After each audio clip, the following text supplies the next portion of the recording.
SIR जो election commission कर रहा है आप उसके बैकग्राउंड को समझिए। पिछले 5-7 वर्षों से, जब से मोदी सरकार है, धीरे धीरे इलेक्शन कमीशन के प्रति जो लोगों का, समाज का जो ट्रस्ट था वो कम होता जा रहा है। टीएन सेशन के बाद से एक दौर चला था जब पूरे देश में इलेक्शन कमीशन एक बहुत सशक्त ऑर्गेनाइजेशन है, इंडिपेंडेंट है, एक ऐसा एक इंप्रेशन बना था। 14 के बाद वो धीरे धीरे कम हो रहा है। समाज में एक बहुत बड़ा वर्ग है जिसका इलेक्शन कमीशन पर ट्रस्ट कम होता जा रहा है। उसी बीच में 2 घटना हुई। महाराष्ट्र और हरियाणा के चुनाव के बाद देश के विपक्ष के नेता राहुल गांधी ने तथ्यों के साथ ये आरोप लगाया कि इस तरह से इलेक्शन कमीशन इलेक्टोरल रोल में हेराफेरी कर रहा है, चुनाव का रिजल्ट को प्रभावित कर रहा है। उन तथ्यों का इलेक्शन कमीशन ने कोई गंभीरता से, कोई प्रमाणिक तौर पर उसका कोई काट या कोई उसका उत्तर नहीं दिया, उसको एक तरह से साइड ट्रैक कर दिया। अचानक से फिर उसी कॉन्टेक्स्ट में, जबकि एक समाज के एक बड़े वर्ग का आप पर से विश्वास कम हो रहा है, देश के हो रहा है या किया जा रहा है? नहीं, हो रहा है, ये सच्चाई है। मैंने बंगाल इलेक्शन जीतने के बाद आप जाके मेरा इंटरव्यू सुन लीजिए।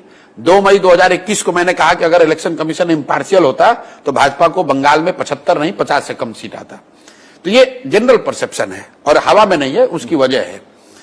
मैं ये कह रहा हूं कि उस इन दैट कॉन्टेक्स्ट कि जहां लोगों का, समाज के एक बड़े वर्ग का इलेक्शन कमीशन की इम्पार्शियलिटी पर प्रश्न चिन्ह लगा रहे हैं लोग, विपक्ष के सबसे बड़ी विपक्षी पार्टी के नेता, देश के विपक्ष के नेता तथ्यों के साथ आप पर आरोप लगा रहे हैं। अचानक से बिहार में चुनाव से 3 महीना पहले आप आगे और कह रहे हैं अब मैं एसआईआर करूंगा। 2003 के बाद पहली बार ये हो रहा है, तो लोग स्वाभाविक है पूछे भाई अभी ऐसी कौन सी जरूरत आ पड़ी? आप कह रहे हैं इलेक्शन कमीशन कह रहा हम इसको इलेक्टोरल रोल को शुद्ध बना रहे हैं और बेहतर कर रहे हैं, ठीक है, उनका काम है। तो भाई अभी 1.5 साल पहले चुनाव हुआ है, आप ही के बनाए हुए इलेक्टोरल रोल से हुआ है। उसी इलेक्टोरल रोल से देश के पार्लियामेंट को चुना गया है, मोदी जी प्रधानमंत्री बने हैं। तो क्या आप ये इलेक्शन कमीशन मान रहा है कि जो इलेक्टोरल रोल बना हुआ था, जिससे पार्लियामेंट का चुनाव हुआ, वो सही नहीं था? कुछ लोग ये कह रहे हैं नहीं, उसके बाद खराब हो गया, 1.5 साल बीत गया, रिवीजन की जरूरत है, बांग्लादेशी आ गए, नेपाली आ गए, चलिए हम इलेक्शन कमीशन की इस बात को मान लेते हैं। तो भाई अगर लोकसभा चुनाव के बाद बांग्लादेशी या नेपाली बिहार में आ गए और इलेक्टोरल रोल में उन्होंने नाम लिखवा दिया, तो बिहार में सरकार किसकी है? नीतीश और भाजपा की सरकार है। तो सबसे पहले इनका गर्दन पकड़ा जाना चाहिए कि तुम क्या सरकार चला रहे हो भैया, जब बांग्लादेशी और नेपाली आके बैठ रहे हैं यहां पर इलेक्टोरल रोल में। सिर्फ इलेक्टोरल रोल की बात नहीं है, इसका मतलब कि वो राशन भी ले रहे हैं, जो सरकारी सुविधाएं मिल रही वो भी ले रहे हैं। तो भाई किसी भी तरीके से आप नाक पकड़िएगा, दोनों ओर से भाजपा और नीतीश सरकार दोषी पाए जाएंगे। तो मुझे ऐसा लगता है कि ये क्यों हो रहा है, इसलिए किया जा रहा है कि जो सत्ता में लोग बैठे हुए हैं वो ये चाहते हैं कि जो समाज का सबसे निचला तबका है, जिसमें सबसे ज्यादा सरकार के प्रति रोष है, जिसका बच्चा बाहर पलायन करके गया है, लोग उनको वोट देने से रोकना चाहते हैं। और इलेक्शन कमीशन कहीं ना कहीं उसमें सहभागी दिख रहा है कि भाई आप ये कौन सा फिल्टर है कि सिर्फ नीचे वाला वर्ग? देखिए बिल्कुल मैं बता दे रहा हूं, अगर 50 लाख बिहार के लड़के पलायन, सब जानते हैं कि देश में सबसे ज्यादा पलायन बिहार से होता है।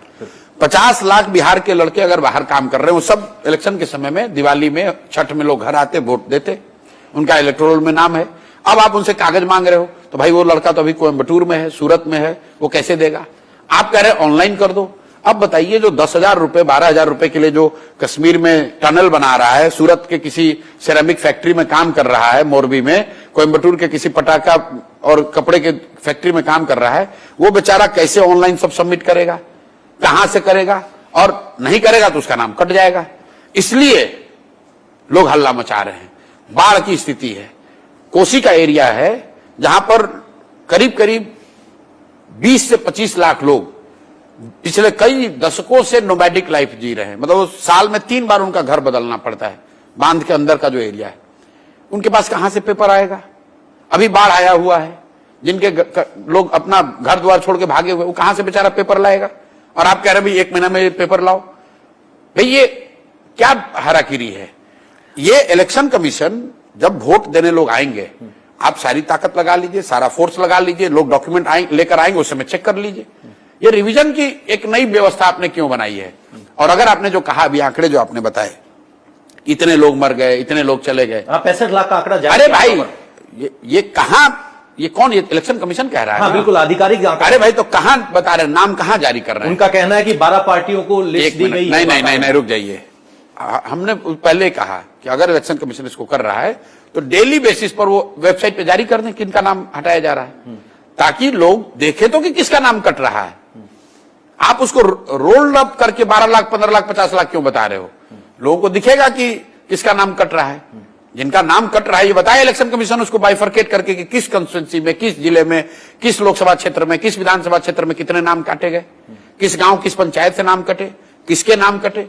खाली ये कह देना कि 30 लाख लोग मृत हुए, 20 मृत 28। अरे वो तो रूटीन प्रक्रिया है भाई। 8% अगर डेथ रेट है, सीडीआर अगर कंट्री में 8% है, 13 करोड़ आबादी है, तो 8% लोग तो हर साल मरेंगे ही। लेकिन किस पंचायत से कितना नाम आपने काटा ये बताओ ना भाई, ये कहां दे रहे हो?